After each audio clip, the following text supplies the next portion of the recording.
જય હિન્દ। જુઓ હવે 11મો પાઠ આપણો ઊંટ અને ફકીર અને એની અંદર લાસ્ટમાં આપણે વિકલ્પો અને એક વાક્યના જે સવાલ જવાબ હતા એ લખી ચૂક્યા છીએ અને એ તમને મેં તૈયાર કરવા પણ આપ્યા હતા, રાઈટ? તો તમે બધાએ કર્યા હશે અને હવે એના પછી આગળ પ્રશ્નો છે, બે ત્રણ વાક્યમાં સવાલ જવાબ। નીચેના પ્રશ્નોના સૂચના લખો છો બધા વિદ્યાર્થીઓ। નીચેના પ્રશ્નોના બે ત્રણ વાક્યોમાં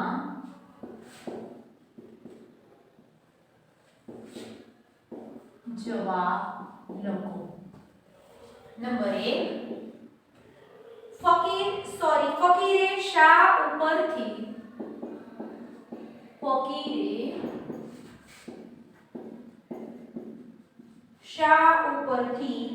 ધાર્યું કે ઊંટ એક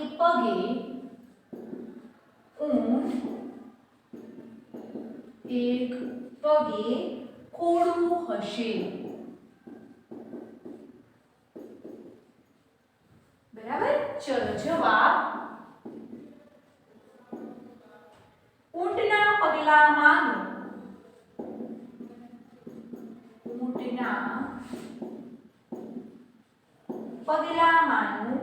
એક બાજુનું પગલું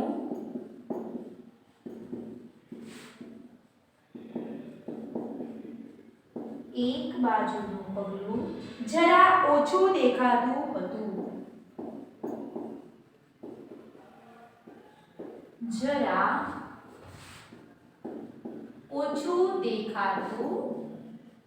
હતું। તે ઉપરથી ફકીરે ધાર્યું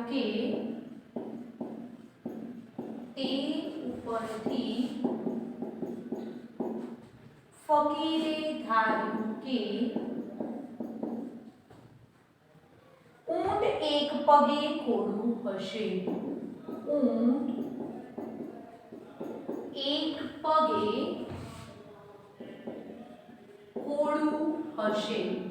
એના પછી બીજો પ્રશ્ન છે, ફકીરે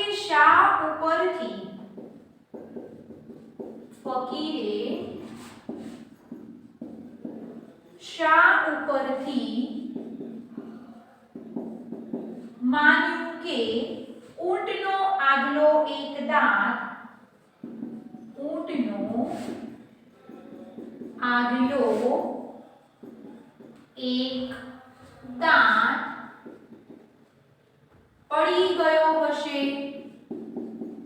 પડી ગયો હશે। તો જવાબ લખો, ઊંટે જે પાંદડા કરડ્યા હતા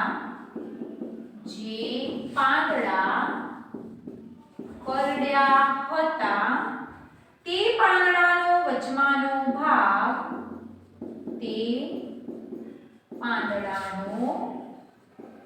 વચમાંનો ભાગ લટકતો રહી ગયો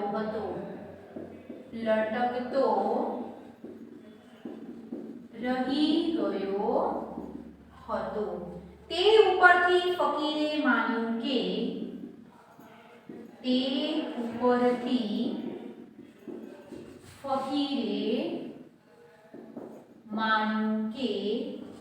તેનો આગલો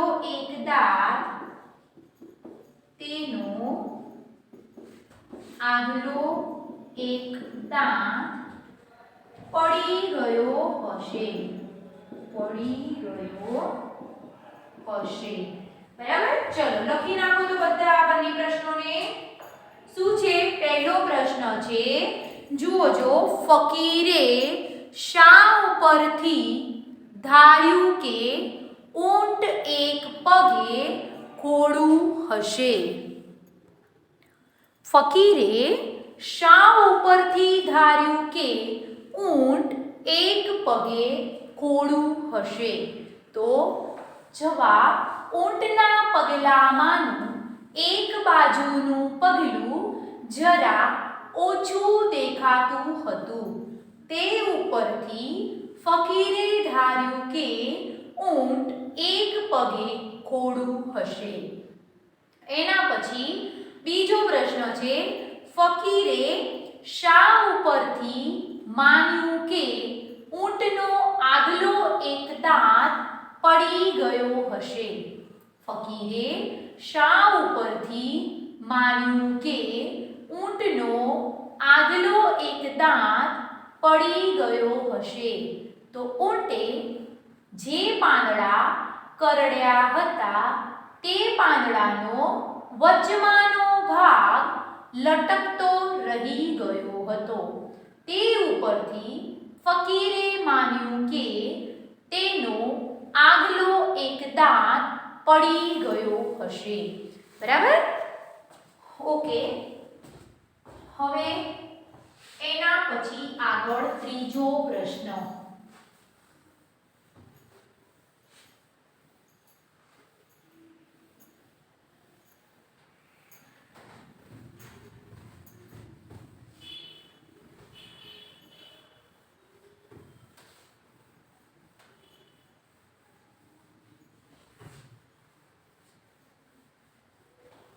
ચલો, ત્રીજો પ્રશ્ન,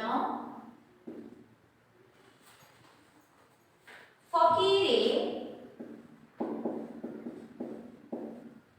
શા ઉપરથી અનુમાન કર્યું કે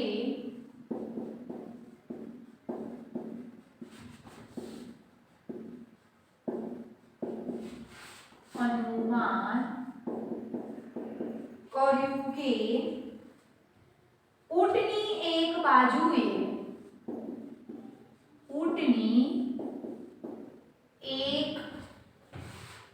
બાજુએ ઘઉં લાગ્યા હશે.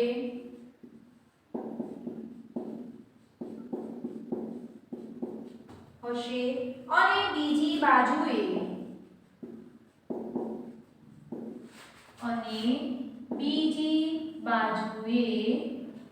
મધ લાગ્યું હશે.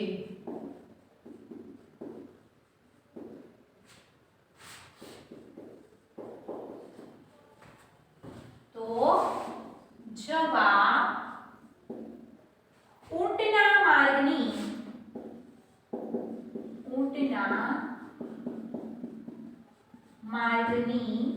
એક બાજુએ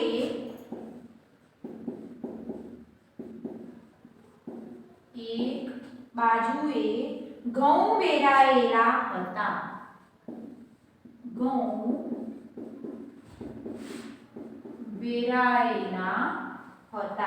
અને બીજી બાજુએ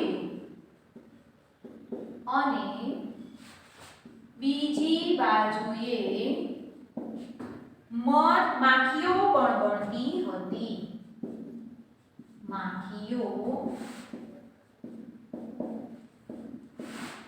બણબણતી હતી. એ ઉપરથી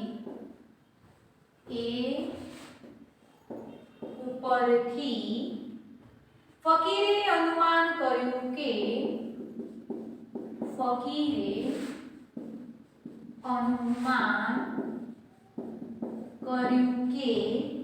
ઊંટની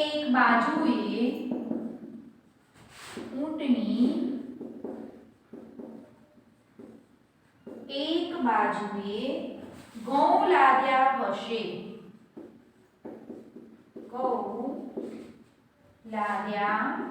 હશે. અને બીજી બાજુએ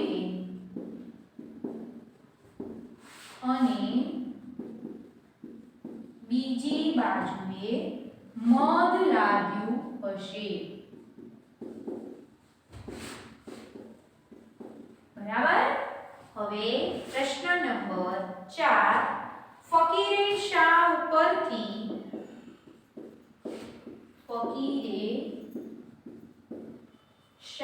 ઉપરથી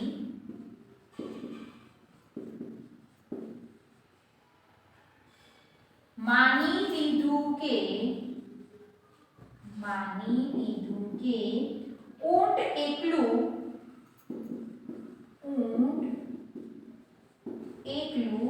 તેના ધણી પાસેથી તેના ધણી પાસેથી નાઠું છે.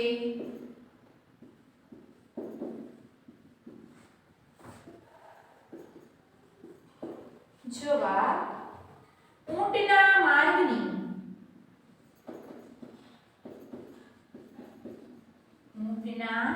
માર્ગની એક બાજુએ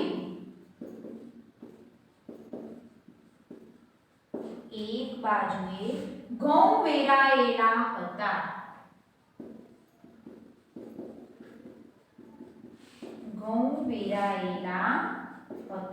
અને બીજી બાજુએ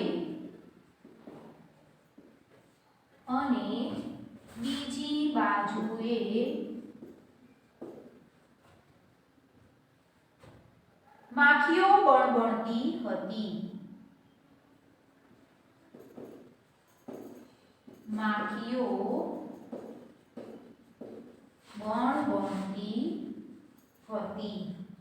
કોઈ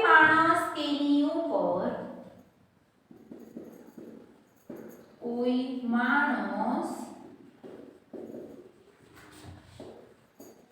તેની ઉપર બેઠું હોય તો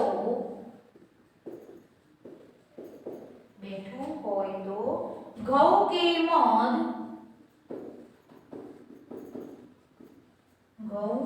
મધ નીચે પડવા ન દે.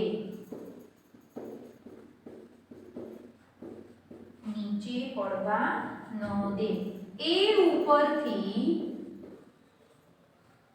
ફકીરે માની લીધું કે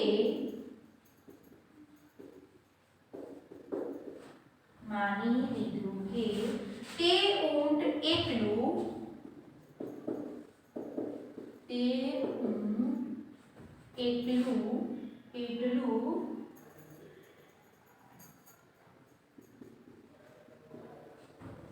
તેના ધણી પાસેથી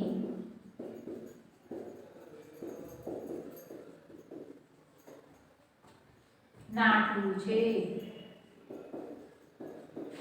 ચલો લખી નાખો આટલા સવાલ જવાબ. ત્રીજો પ્રશ્ન છે, ફકીરે શા ઉપરથી અનુમાન કર્યું કે ઊંટની એક બાજુએ ઘઉં લાદ્યા હશે અને બીજી બાજુએ મધ લાદ્યું હશે. બરાબર. ત્રીજો પ્રશ્ન છે, ફકીરે શા ઉપરથી અનુમાન કર્યું કે ઊંટની એક બાજુએ ઘઉં લાદ્યા હશે અને બીજી બાજુએ મધ લાદ્યું હશે. તો જવાબમાં ઊંટના માર્ગની એક બાજુએ ઘઉં વેરાયેલા હતા અને બીજી બાજુએ માખીઓ બણબણતી હતી.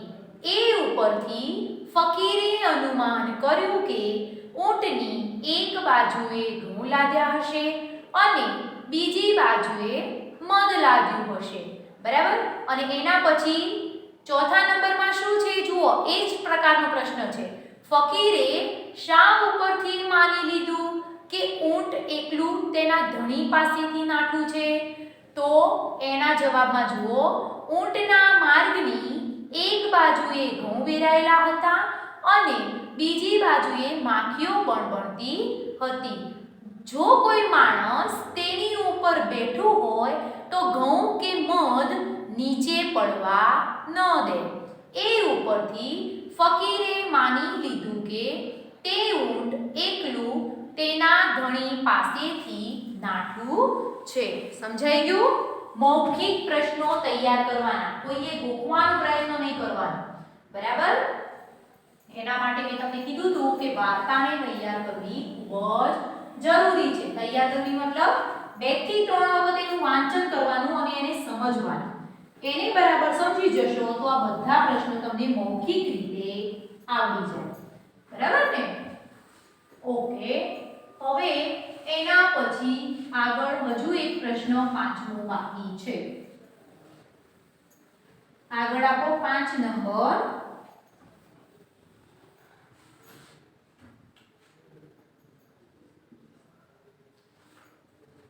નંબરમાં રાજાએ ફકીરને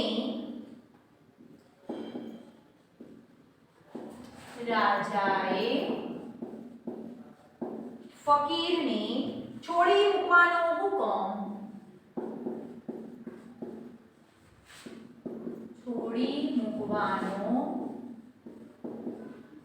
હુકમ શા માટે કર્યો?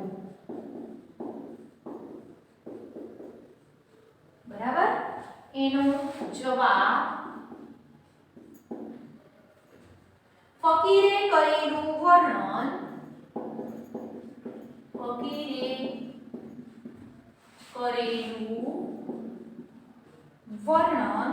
સાંભળીને રાજાને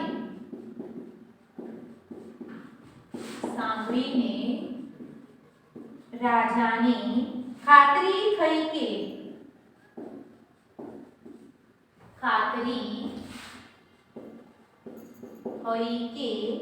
ફકીરે ખરેખર ઊંટ જોયું નથી.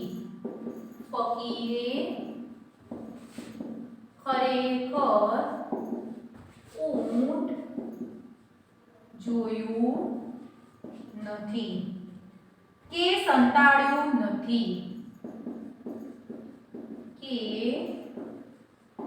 સંતાડ્યું નથી.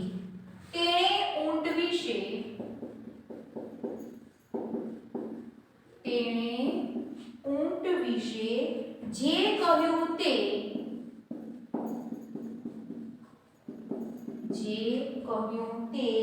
તેની અવલોકન કરવાની ટેવ ઉપરથી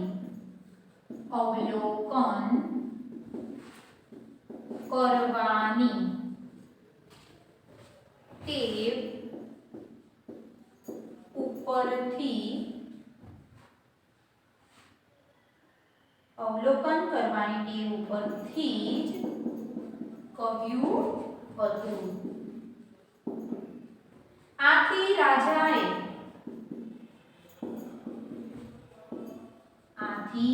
રાજાએ ફકીરને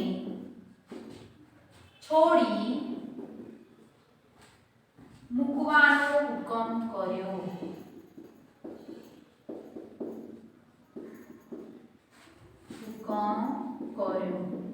બરાબર. ઓકે, જુઓ શું કહે છે પાંચમો પ્રશ્ન. રાજાએ ફકીરને શા માટે છોડી મૂકવાનો હુકમ કર્યો? અથવા રાજાએ ફકીરને છોડી મૂકવાનો હુકમ શા માટે કર્યો? તો જુઓ, ફકીરે કરેલું વર્ણન સાંભળીને રાજાને ખાતરી થઈ કે ફકીરે ખરેખર ઊંટ જોયું નથી કે સંતાડ્યું નથી. તેણે ઊંટ વિશે જે કહ્યું કે તેની અવલોકન કરવાની ટેવ ઉપરથી જ કહ્યું હતું.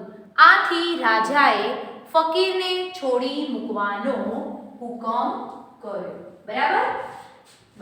ઓકે, હવે અહીંયા હોમવર્ક છે. નોટબુકમાં લખાવેલું તૈયાર કરવું. ઓકે, હવે આના પછી આગળનું આપણે આ 2-3 વાક્યના સવાલ જવાબ હતા. હજુ આગળ થોડાક સવાલ જવાબ છે જે સવિસ્તર આના કરતા કદાચ થોડા મોટા. ઓકે, તો એ હવે આપણે નેક્સ્ટ લેક્ચરની અંદર શીખીશું. Okay, by.